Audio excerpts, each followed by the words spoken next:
하나님의 말씀은 요한복음 11장 28절로 44절 말씀입니다. 신약성경 165페이지 요한복음 11장 28절로 44절 말씀 우리 함께 보시도록 하겠습니다. 제가 봉독하도록 하겠습니다. 이 말을 하고 돌아가서 가만히 그 자매 마리아를 불러 말하되 선생님이 오셔서 너를 부르신다 하니 마리아가 이 말을 듣고 급히 일어나 예수께 나아가매 예수는 아직 마을로 들어오지 아니하시고 마르다가 맞이했던 곳에 그대로 계시더라. 마리아와 함께 집에 있어 위로하던 유대인들은 그가 급히 일어나 나가는 것을 보고 곡하러 무덤으로 가는 줄로 생각하고 따라가더니 마리아가 예수 계신 곳에 가서 배엎고 그 발 앞에 엎드려 이르되 주께서 여기 계셨더라면 내 오라버니가 죽지 아니하였겠나이다 하더라. 예수께서 그가 우는 것과 또 함께 온 유대인들이 우는 것을 보시고 심령에 비통히 여기시고 불쌍히 여기사 이르시되 그를 어디 두었느냐 이르되 주여 와서 보옵소서 하니 예수께서 눈물을 흘리시더라. 이에 유대인들이 말하되 보라 그를 얼마나 사랑하셨는가 하며 그중 어떤 이는 말하되 맹인의 눈을 뜨게 한 이 사람이 그 사람은 죽지 않게 할 수 없었더냐 하더라. 이에 예수께서 다시 속으로 비통히 여기시며 무덤에 가시니 무덤이 굴이라 돌로 막았거늘 예수께서 이르시되 돌을 옮겨 놓으라 하시니 그 죽은 자의 누이 마르다가 이르되 주여 죽은 지가 나흘이 되었음에 벌써 냄새가 나나이다. 예수께서 이르시되 내 말이 내가 믿으면 하나님의 영광을 보리라 하지 아니하였느냐 하시니 돌을 옮겨 놓으니 예수께서 눈을 들어 우러러 보시고 이르시되 아버지여 내 말을 들으신 것을 감사하나이다. 항상 내 말을 들으시는 줄을 내가 알았나이다. 그러나 이 말씀하옵는 것은 둘러선 무리를 위함이니 곧 아버지께서 나를 보내신 것을 그들로 믿게 하려 함이니이다. 이 말씀을 하시고 큰 소리로 나사로야 나오라 부르시니 죽은 자가 수족을 배로 동인 채로 나오는데 그 얼굴은 수건에 쌓였더라. 예수께서 이르시되 풀어 놓아 다니게 하라 하시니라. 아멘. 살아계신 하나님의 말씀입니다. 우리 기도하고 하나님 말씀 듣도록 하겠습니다. 하나님 아버지 감사합니다. 이제 다시금 주님의 말씀을 들을 수 있도록 인도하시니 감사드립니다.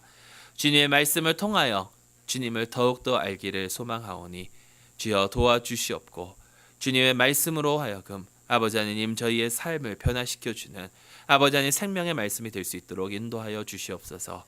감사드리오며 예수 그리스도의 이름으로 기도드리옵나이다. 아멘.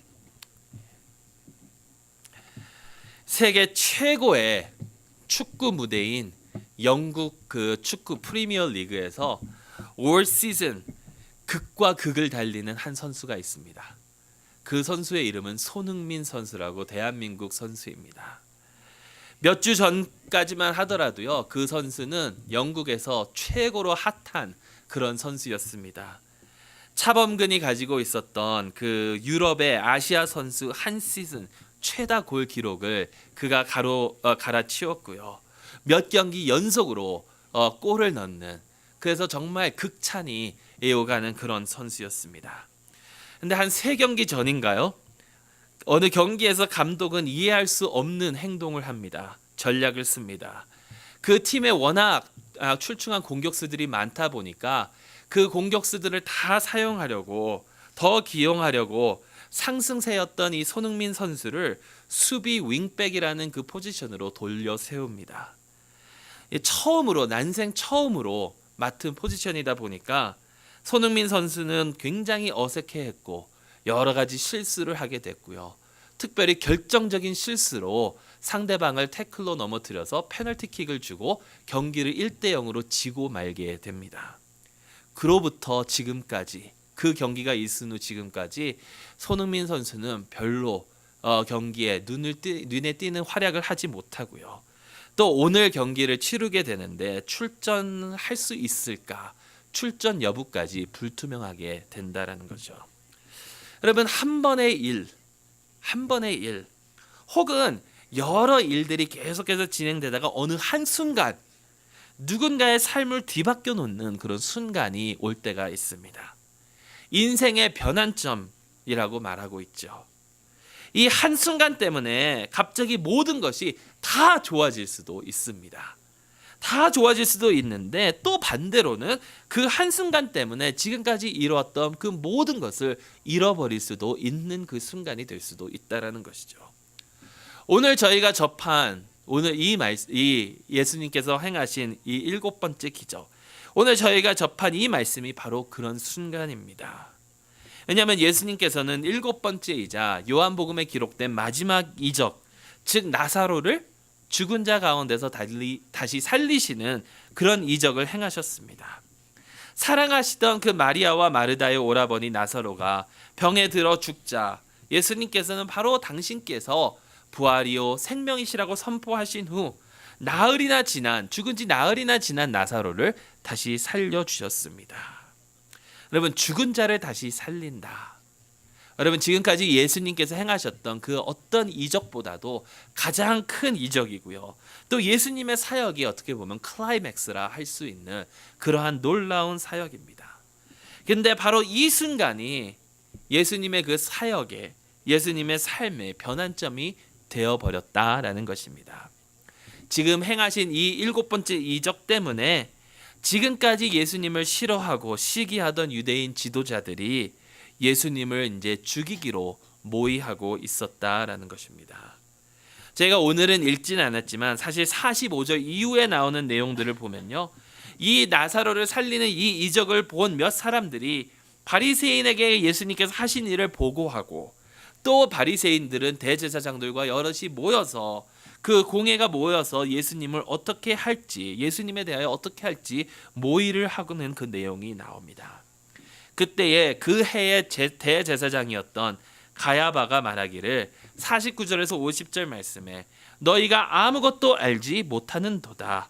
한 사람이 백성을 위하여 죽어서 온 민족이 망하지 않게 되는 것이 너희에게 유익한 줄을 생각하지 아니하는도다 라고 말하고 있고요. 53절에는 이날부터는 그들이 예수를 죽이려고 모의하니라 라고 성경은 전하고 있다는 것이죠. 여러분, 조금 다른 이야기지만 이 가야바의 말이 굉장히 흥미롭습니다. 왜냐하면 그가 그렇게 말한 이유는 예수를 죽여서 혹시 예수를 왕으로 세우려고 많은 사람들이 그러고 있는데, 예수를 죽임으로 하여금 로마 그 정부에서 자기들을 가만 놔두게 되고, 또 자신들의 그 위치를, 지도의 그 위치를 지키고자 하는 그 뜻이 있어서 그렇게 얘기를 했지만, 그가 뜻하지 않게 이 말씀은 진리의 말씀이 되어 버렸다라는 것입니다. 왜냐하면 예수님의 죽음은 많은 사람들의 구원으로 이루어졌기 때문이다라는 것이죠. 51절 52절 말씀에 이 말은 스스로 함이 아니요 그 해의 대제사장이므로 예수께서 그 민족을 위하시고 또 그 민족만 위할 뿐 아니라 흩어진 하나님의 자녀를 모아 하나가 되게 하기 위하여 죽으실 것을 미리 말함이더라. 가야바가 그 뜻으로 한 것이 아닌데 결과는 예수님께서 죽으심으로 온 사람들을 하나님의 자녀로 모아 주셨다라는 것이죠. 하나님께서는 이렇게 악한 자들의 계략마저도 하나님의 영광으로 돌려 쓰시는 전지전능하신 분이시다라는 것입니다. 여러분, 그런데요, 예수님께서는 나사로를 살리심으로 자기가 이제 죽게 되심을 분명히 알고 계셨습니다. 그럼에도 불구하고 예수님께서는 나사로를 살려주시며 요한이 기록한 이 마지막 7번째 이적, 그 이적을 행하셨다라는 것입니다. 그렇다면 여러분, 과연 이 7번째 이적으로 우리가 얻을 수 있는 그런 교훈은 무엇일까요? 이 7번째 이적이 말씀해 주고 있는 그 의미는 무엇일까요? 한 가지 말씀드리면, 전에도 말씀드렸지만 요한은요, 기적이라는 단어를 사용하지 않고 이적이라는 그 단어를 사용합니다. 그 말의 뜻은 무엇이냐면, 예수님께서 행하셨던 이 모든 기적들이 무언가를 가르치고 있고 또 가르치고 있다라는 것입니다.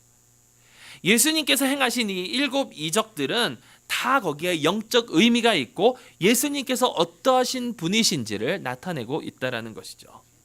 여러분, 그 7가지 기적들을 기억하시나요? 첫 번째 이적은 물을 포도주로 만드신 이적입니다. 이 이적은 오직 예수님께서만 삶의 참된 기쁨이시요 삶을 충만케 하시는 분이심을 나타내고 있습니다. 두 번째는 왕의 신하의 아들을 고쳐주신 그 이적입니다. 이 이적은 예수님께서 질병마저도 다스리시고 주관하시는 분이심을 나타내며 죄로 말미암아 우리가 가지고 있는 이 영적 병을 치유하실 수 있는 유일하신 분이심을 나타내고 있다라는 것이죠. 세 번째 이적은 베데스다의 못 근처에 38년 동안 병자된 자의 병을 고쳐주신 이적입니다. 여러분, 이 병을 통하여 저희에게 주고 있는 교훈은 죄는 우리를 스스로 아무것도 할 수 없는 자로 만들어주고 있다라는 것이고 오직 예수님의 은혜로만 우리가 구원을 받을 수 있다라는 것을 가르쳐주고 있다라는 것이죠. 보리떡 5개와 물고기 2마리로 5,000명을 먹이신 그 오병이어의 이적은 예수님께서 우리가 꼭 필요한 생명의 떡이심을 나타내고 있고요. 그리고 그 이후 물 위를 걸으신 이적은 자연마저도 예수님의 그 권능 아래 복종시키는 예수님의 능력을 나타내고 있다라는 것입니다. 그리고 태어날 때부터 장님이었던 자를 보게 하심으로 죄인들이 영적으로 눈먼 소경임을 알려주시고 또 오직 예수 그리스도를 통해서만 우리가 시력을 되찾을 수 있다라는 것을 보여주고 있다라는 것이죠. 그렇다면 여러분, 과연 오늘 저희가 접한 이 7번째 이적, 이 7번째 이적은 어떤 영적 의미가 있겠습니까? 부활이시요 생명이신 예수님께서 바로 죄로 말미암아 죽어있는 우리의 영들을 다시금 살려주실 수 있는 그런 메시아이심을 저에게 나타내주고 있다는 것입니다. 여러분, 우리는 모두가 다 영적으로 죽은 자들입니다. 죄악 가운데 죽었던 자들이기 때문에 우리 스스로 살려고 무언가를 할 수 있는 상태가 아니었다라는 것입니다. 나사로가 나흘 동안 죽어 있었고 그의 몸이 썩어가고 있었고 냄새가 나기 시작했을 때에 전혀 소망이 없는 그 가운데에 그를 살려주신 것처럼 아무것도 없는, 아무 소망도 없는 우리의 영적 그 상태를 다시 살려주시는 그 소망을 저희에게 베풀어 주신다라는 것이죠. 아무 소망이 없는 저희를 예수님께서는 오셔서 불러주고 계신다라는 것입니다. 죽은 자의 이름을 부르십니다. 그리고 그 음성을 들은 나사로가 무덤에서 나온 것처럼 주님의 음성을 듣는 자는 영적으로 새롭게 거듭나게 된다라는 것입니다. 여러분, 바로 이것이 이 7번째 이적이 저희에게 주고 있는 그 의미입니다. 예수님께서는 우리를 부르십니다. 여러분, 그 부르시는 음성을 들으셨습니까? 부활과 생명을 주시려고 여러분들을 부르시고 계신다라는 것입니다. 그 음성이 들리시면 순종하며 따르시겠습니까? 죄 때문에 영적으로 죽어서 하나님으로부터 영원히 떨어져 살 수밖에 없는 우리를 예수님께서는 불러주셨다라는 것입니다. 그 은혜의 음성을 듣고 응답하시겠습니까? 여기서 한 가지만 더 깊이 생각을 해보겠습니다. 예수님께서 나사로를 죽음에서 살리셨습니다. 하지만 영적 의미로 본다면요, 나사로만 살리신 것이 아닙니다. 나사로만 살리신 것이 아니라 마르다와 마리아 또한 예수님께서 부르시고 계심을 알아야 한다라는 것이죠.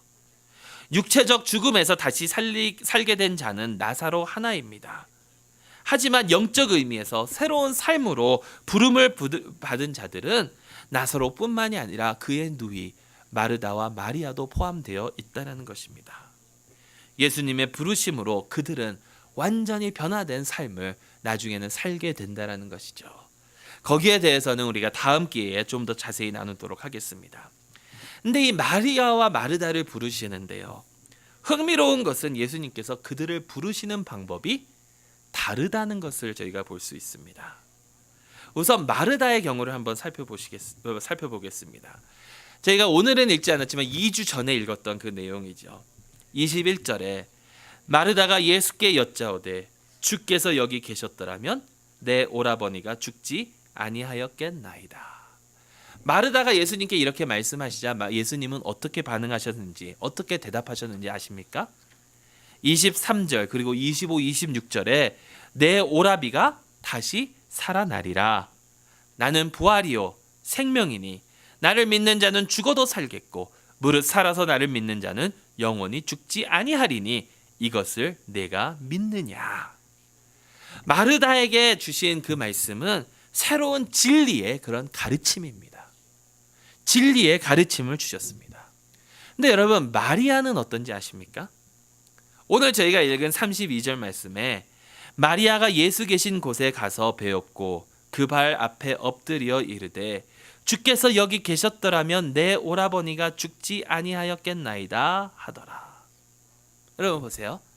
언니의 마르다와 똑같은 말을 하고 있습니다. 단어 하나도 틀리지 않고 똑같은 말을 하고 있습니다.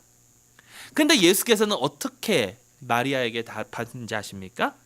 33절에서 35절 말씀에 예수께서 그가 우는 것과 또 함께 온 유대인들이 우는 것을 보시고 심령의 비통이 여기시고 불쌍히 여기사 이르시되 그를 어디 두었느냐 이르되 주여 와서 보옵소서 하니 예수께서 눈물을 흘리시더라.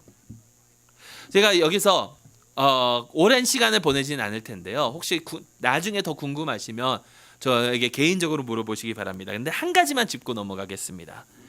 33절에 심령의 비통이 여기시고 그리고 다시 38절에 비통이 여기시며라는 그 단어가 있는데요. 이것은 번역이 잘못됐습니다. 이상하게도 모든 성경이 영어도 마찬가지고요. 이 말씀을 심령의 비통이 여기시는 것으로 번역하고 있습니다. 근데 원래 원어의 뜻은 무엇이냐면 심령이 비통한 것이 아니라 화가 치밀어 오르는 것을 뜻하고 있습니다. 예수님께서 지금 화가 치밀어 오르시고 계신다라는 거예요. 그 맹수가 화가 나서 무엇을 잡으러 돌진하기 전에 그 코에서 막 이렇게 김이 나는 그러한 모습을 보여주고 있는 것입니다. 여러분, 화를 내는 것이 좋은 것입니까? 안 좋은 것입니까?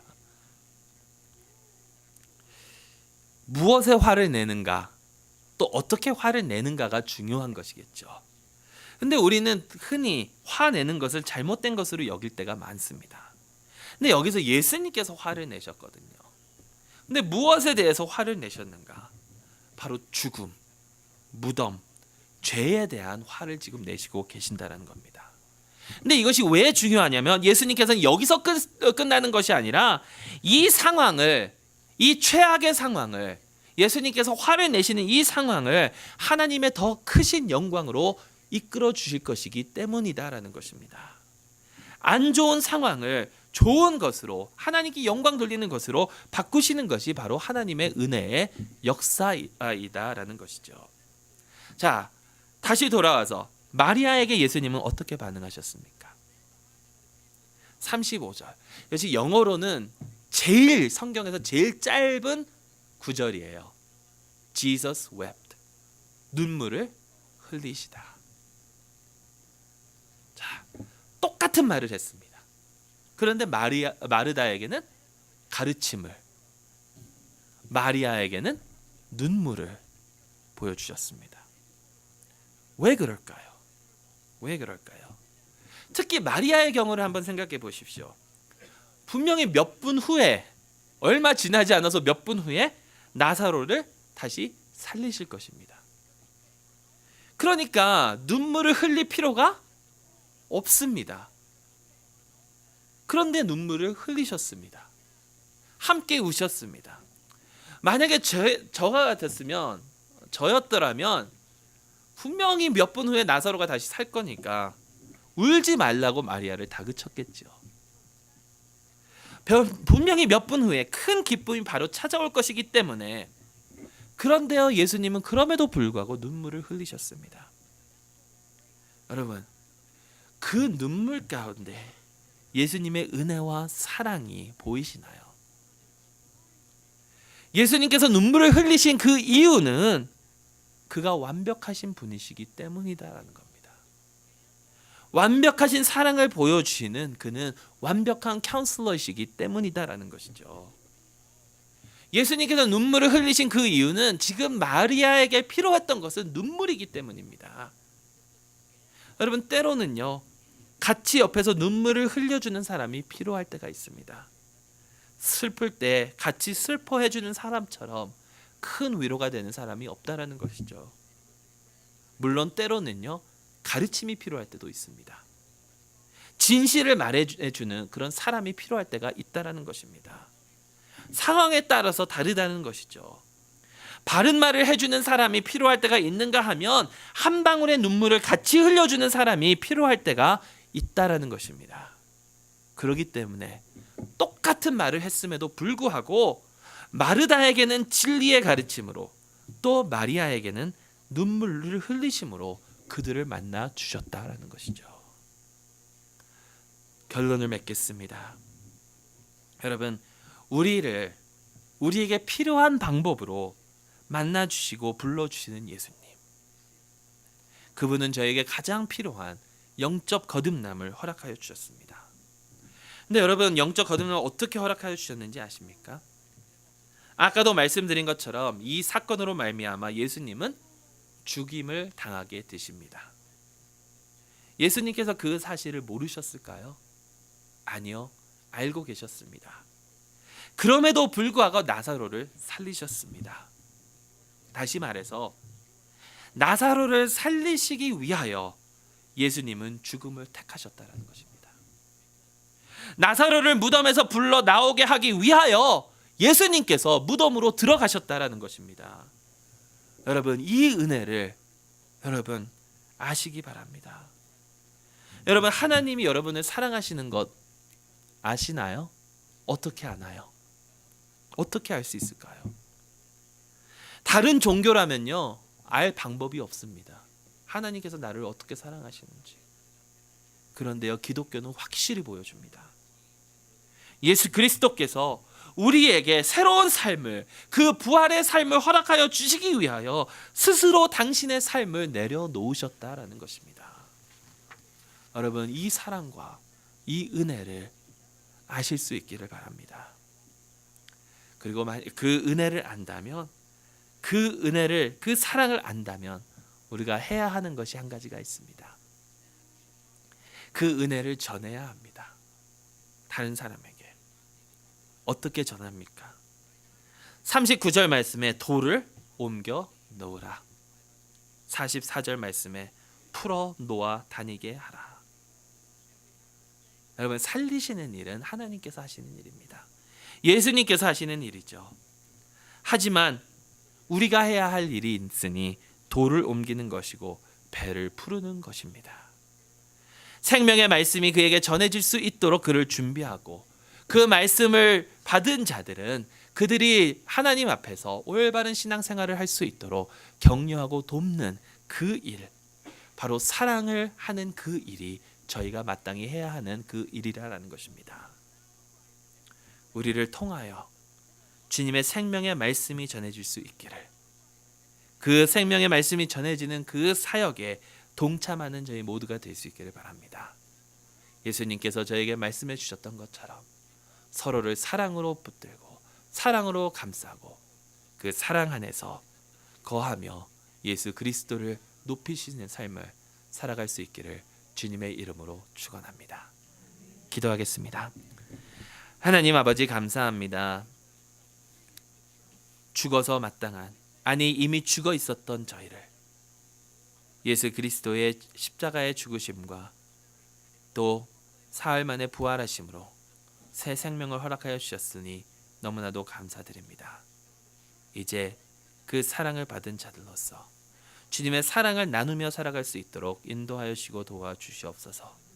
우리의 삶 가운데, 우리의 주변에 아직도 주님의 사랑을 모르는 자들이 있다면 그 사랑을 전할 수 있도록 인도하여 주시고, 아직도 주님을 모르는 자들이 있다면 주님께로 이끌어올 수 있도록 아버지 하나님 사랑을 실천하는 저희 모두가 될 수 있도록 인도하여 주시옵소서. 그래서 저희의 삶을 통해서 주님께서 영광 받으시기를 간절히 소망하오며 살아계신 우리 주 예수 그리스도의 이름으로 간절히 기도드리옵나이다. 아멘.